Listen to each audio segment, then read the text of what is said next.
आज ही Doubtnut app download करें। Doubtnut पर होगा अब आपके सभी मैथ्स, केमिस्ट्री, फिजिक्स और बायोलॉजी डाउट्स का सफाया। बस अपने क्वेश्चन की फोटो खींचो, उसे क्रॉप करो और तुरंत वीडियो सोल्यूशन पाओ। Download now.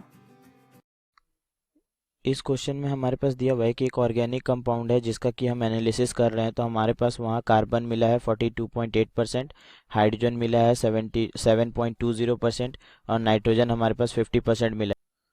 और हमारे पास volume of 1 gram of compound पाया गया है, वो कितना है, वो 200 ml एट एसटीपी है।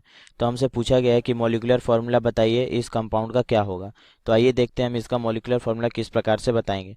तो हमारे पास क्या दिया हुआ है कि हम यहाँ पे मान लेते हैं कि 100 ग्राम ऑफ ऑर्गेनिक कंपाउंड होगा हमारे पास। और इस ऑर्गेनिक कंपाउंड में कार्बन जो है वो कितना प्रेजेंट होगा, तो 42.8 ग्राम हमारे पास कार्बन होगा।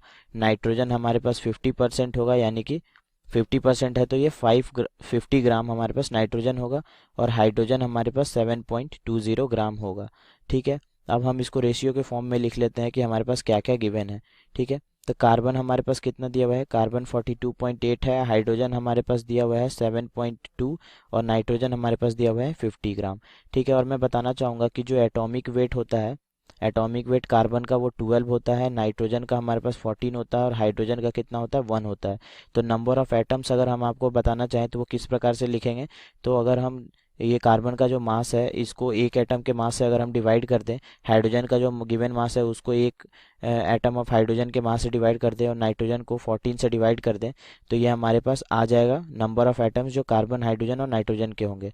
ठीक है, तो हम यहाँ से देख सकते हैं हमारे पास कार्बन जो आएगा वो 3.56 आ रहा है, हाइड्रोजन हमारे पास 7.2 आएगा और नाइट्रोजन हमारे पास 3.57 आ रहा है।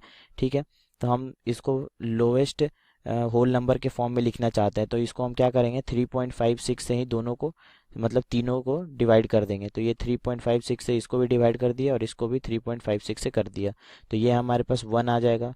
दिस विल बी अप्रोक्सीमेटली हमारे पास 2 आएगा। और ये जो है एन जो है ये भी हमारे पास अप्रोक्सीमेटली 1 आएगा।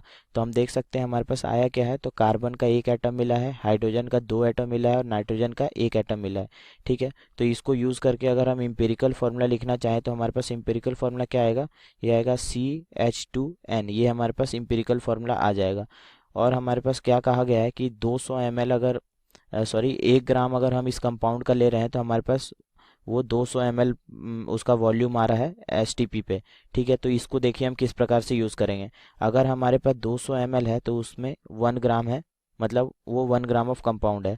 तो अगर हमारे पास 22.4 लीटर होगा, यानी कि 22,400 ml अगर हमारे पास हो, तो कितना ग्राम होगा, उसका उसका वेट कितना होगा उस ऑर्गेनिक कंपाउंड का, तो that will be equals to 1/200 into 22400। ठीक है, तो इसको हम देख सकते हैं, ये हमारे पास क्या आएगा, this will be equals to 11.2, या फिर सॉरी ये हमारे पास 112 आएगा। ठीक है, ये 112 आएगा, ये 112 ग्राम हमारे पास होगा। ठीक है, तो ये क्या आ गया, ये हमारा आ गया है मॉलिक्यूलर वेट, जो ऑर्गेनिक कंपाउंड है उसका मॉलिक्यूलर वेट हम निकाल दिए हैं। यही इस तरीके से हम मॉलिक्यूलर वेट निकाल सकते हैं।